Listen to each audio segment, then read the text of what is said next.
5 രൂപത്തിലാണ് ആളുകൾ നമസ്കരിക്കുക, അല്ലെങ്കിൽ അഞ്ച് വിഭാഗങ്ങളാണ് നമസ്കാരത്തെ കുറിച്ച് ഉണ്ടാവുക.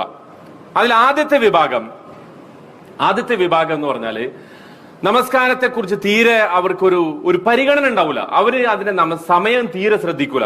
തോന്നുമ്പോഴൊക്കെ നമസ്കരിക്കും. തോന്നുമ്പോഴൊക്കെ ഇപ്പൊ നമ്മൾ ഒരാളെ കുറിച്ച് ഒരാൾ പറയണം എനിക്ക് ദുൽഹജ്ജ് മാസത്തിൽ ചെയ്യാൻ പറ്റൂല, ഞാൻ എന്റെ ജോലി തിരക്കൊക്കെ കഴിഞ്ഞ് എനിക്ക് ലീവ് കിട്ടുന്ന സമയം റമദാനിലാണ്. റമദാനിൽ ഞാൻ പോയിട്ട് പിന്നെ മക്കത്ത് പോയി തവാഫ് ചെയ്തു, പിന്നെ സഅയ് ചെയ്തു, പിന്നെ അറഫയിൽ പോയിട്ട് കുറച്ച് നിന്നു, മുസ്ദലിഫയിൽ വന്ന് രാത്രി താമസിച്ചു, മിനയിൽ വന്ന് കല്ലെറിഞ്ഞു. ഇങ്ങനെ ഒരാൾ റമദാനിൽ ചെയ്തിട്ട് അയാൾ പറഞ്ഞു ഞാൻ ഹജ്ജ് ചെയ്തു എന്ന് പറഞ്ഞാൽ നമ്മൾ അയാളെ കുറിച്ച് എന്താ പറയാ? അയാള് ഹജ്ജിനെ കുറിച്ചും അയാൾക്ക് അറിഞ്ഞുകൂടാ, ദീനിനെ കുറിച്ചൊരു വിവരമില്ല, അയാളുടെ ഹജ്ജ് സ്വീകരിക്കയില്ല. പക്ഷെ ഒരാൾ നമസ്കാരത്തെ കുറിച്ച് സുബഹിക്ക് കിടന്നുറങ്ങിയിട്ട് ഒരാൾ 7 മണിക്ക് എഴുന്നേറ്റ് നമസ്കരിച്ച ആളെ കുറിച്ച് നമ്മൾ എന്തേ അങ്ങനെ പറയാത്തത്? സുബഹിയുടെ സമയത്ത് അയാൾ കിടന്നുറങ്ങി, എന്നിട്ട് 7 മണിക്ക് എഴുന്നേറ്റ് നമസ്കരിച്ചപ്പോ അയാളെ കുറിച്ച് അയാൾ നമസ്കാരം ഉള്ളവനാണെന്ന് പറയുന്നു. പക്ഷെ അങ്ങനത്തെ ഒരാള് ഹജ്ജിന്റെ വിഷയത്തിൽ ഇങ്ങനെ ചെയ്താൽ, ദുൽഹജ്ജിൽ ഹജ്ജ് ചെയ്യേണ്ടതിന് പകരം റമദാനിൽ പോയി ഹജ്ജ് ചെയ്താൽ ഹജ്ജ് ചെയ്തവനായിട്ട് നമ്മൾ പറയോ? ഇല്ല. അതുപോലെ തന്നെയാണ് നമസ്കാരത്തിന് വിഷയം. അത് സമയബന്ധിതമായി ചെയ്യണം. അപ്പൊ ആദ്യത്തെ വിഭാഗം ആളുകള് നമസ്കാരത്തിന്റെ സമയം പരിഗണിക്കൂല, അതിന്റെ ഉളു മര്യാദക്ക് എടുക്കൂല, അതിന്റെ റുക്നുകള് നിർബന്ധ ഘടകങ്ങളെ കുറിച്ച് തീരെ പരിഗണനയില്ല. സുജൂദിലും ഒക്കെ അടങ്ങുക എന്നൊക്കെ ഉള്ളത് അതിന് ഒരുപാട് റുക്നുണ്ടല്ലോ, അതൊക്കെ നമുക്കറിയാം വിശദമായിട്ട്. അതുകൊണ്ട് ഞാൻ അതിലേക്ക് ഇപ്പൊ പോകുന്നില്ല, സമയമില്ല അതിന്. ഇതൊക്കെ പാഴാക്കും. തീരെ അവർക്ക് നമസ്കാരത്തിൽ ഖുശൂ ഉണ്ടാവൂല. ഇതാണ് ഒന്നാമത്തെ വിഭാഗം. അവർക്കാണ് അള്ളാഹു പറഞ്ഞത് ഫവൈലുൽ ലിൽ മുസല്ലീൻ. അവർ നമസ്കരിക്കും, പക്ഷെ ആ നമസ്കാരത്തിന് തന്നെ അവർക്ക് എന്തുണ്ട്? ശിക്ഷയുണ്ട്. നമസ്കരിച്ചിട്ടും ശിക്ഷ ലഭിക്കുന്ന വിഭാഗമാണ് ഒന്നാമത്തെ ആളുകൾ. കാരണം അതിന്റെ സമയത്തെക്കുറിച്ച് പരിഗണനയില്ല, അതിന്റെ റുക്നുകളെ കുറിച്ച് പരിഗണനയില്ല, അതിന്റെ ഷർത്തായിട്ടുള്ള വുളു കൃത്യമായി ചെയ്യൂല. ഇതൊക്കെ പാഴാക്കും. പിന്നെ നമസ്കാരത്തിൽ തീരെ ഖുശൂ ഉണ്ടാവില്ല, തീരെ മനസാന്നിധ്യം ഉണ്ടാവില്ല. നമസ്കരിക്കാൻ നിൽക്കുന്നുണ്ടാവുള്ളൂ, അതിന്റെ ഒരു ഘടനയൊക്കെ അവർ ചെയ്യും, പക്ഷെ പൂർണ്ണമായും അതിൽ അശ്രദ്ധരായിരിക്കും. ഒന്നാമത്തെ വിഭാഗം.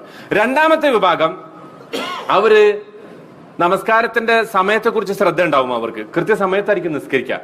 പിന്നെയോ അതിന്റെ ഉളു മര്യാദക്ക് എടുക്കും, അതിനൊന്നും ഒരു പ്രശ്നം ഉണ്ടാവില്ല. റുക്നുകളും മര്യാദക്ക് ചെയ്യും, പക്ഷേ തീരെ എന്തുണ്ടാവില്ല? ഖുശൂ ഉണ്ടാവില്ല. ആ വിഷയത്തിൽ തീരെ അവർക്ക് ശ്രദ്ധയില്ല. എന്താണ് പറയണെന്ന് അറിഞ്ഞൂടാ, അതിന്റെ അർത്ഥം അറിഞ്ഞൂടാ, ഓതുന്നത് എന്താണെന്ന് അറിഞ്ഞൂടാ. വജ്ഹത്ത് മുതൽ സലാം വിട്ടുന്നത് വരെ അതിൽ പറയുന്ന ഒരു സംഗതിയെ കുറിച്ചും തീരെ വിവരമില്ല അവർക്ക്. ഖുശൂ എന്ന് പറയുന്നത് തീരെ ഇല്ല. അവരെ കുറിച്ച് പറഞ്ഞത് അവരുടെ നമസ്കാരം അവരുടെ മുഖത്തേക്ക് തന്നെ വലിച്ചെറിയും. നമസ്കാരം കൊണ്ട് ശിക്ഷ ഉണ്ടാവില്ല, മറിച്ച് അവരുടെ നമസ്കാരം തീരെ സ്വീകരിക്കപ്പെടൂല. അപ്പൊ രണ്ടാമത്തെ വിഭാഗം. ആദ്യത്തെ വിഭാഗം എല്ലാം അശ്രദ്ധ, അവരുടെ നമസ്കാരം കൊണ്ട് അവർക്ക് ശിക്ഷ.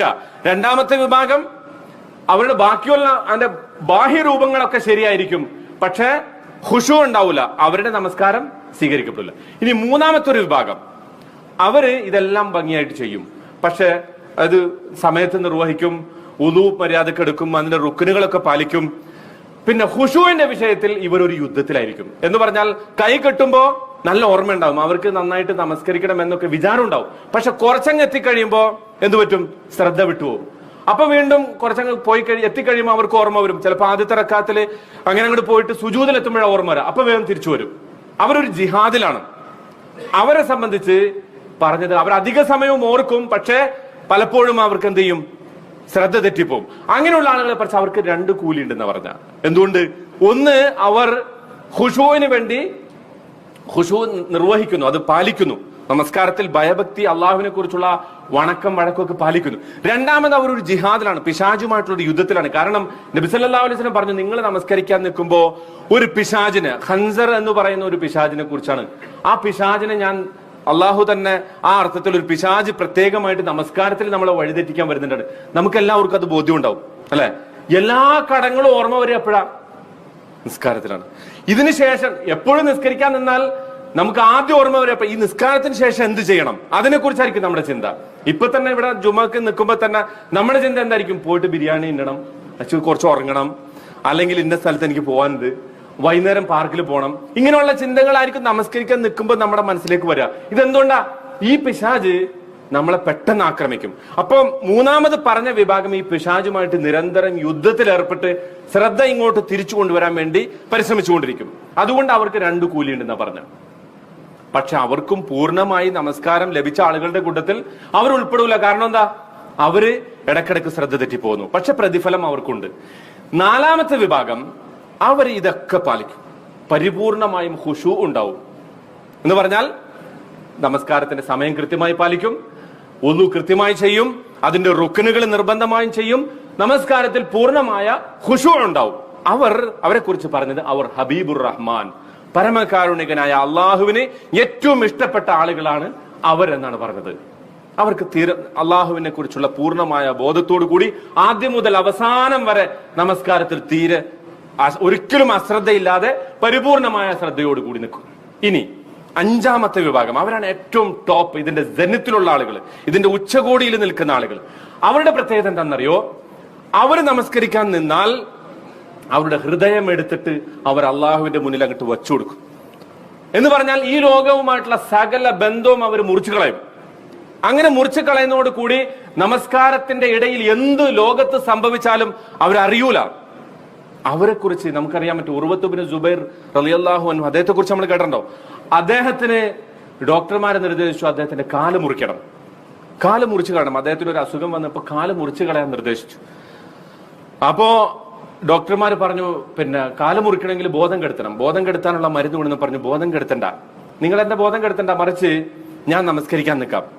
ഞാൻ നമസ്കരിക്കാൻ നിന്ന് കഴിയുമ്പോ ഞാൻ നിന്ന് ഫാത്തിഹയൊക്കെ ഓതി, സൂറത്തെല്ലാം ഓതി, അങ്ങനെ സുജൂദിലേക്ക് പോകുന്ന സന്ദർഭം ഉണ്ടല്ലോ, ആ സമയത്ത് നിങ്ങൾ എന്റെ കാല് മുറിച്ചു.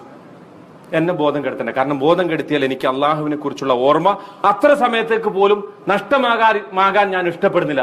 അതുകൊണ്ട് ഞാൻ നമസ്കാരത്തിൽ പ്രവേശിക്കാം, നിങ്ങൾ എന്റെ കാല് മുറിച്ചു. അദ്ദേഹം നമസ്കാരത്തിൽ പ്രവേശിച്ചു, ഫാത്തിഹ ഓതി, കരയാൻ തുടങ്ങി, സൂറത്ത് ഓതി, പിന്നെ ഇഅ്തിദാല്, സുജൂദിലേക്ക് അങ്ങോട്ട് എത്തുന്നതോടുകൂടി ഡോക്ടർ കാല് മുറിക്കാൻ, അന്നത്തെ സമ്പ്രദായം അനുസരിച്ച് കാല് മുറിക്കാനുള്ള നടപടി ആരംഭിച്ചു. ഒരല്പം അനക്കം പോലും അദ്ദേഹത്തിൽ നിന്ന് അനുഭവപ്പെട്ടില്ല എന്ന് മാത്രമല്ല, നമസ്കാരം പൂർണ്ണമായി നിർവഹിച്ച് അദ്ദേഹം എഴുന്നേറ്റപ്പോ അദ്ദേഹം ചോദിച്ചു, കാല് മുറിച്ചോ? മുറിച്ചു. അദ്ദേഹം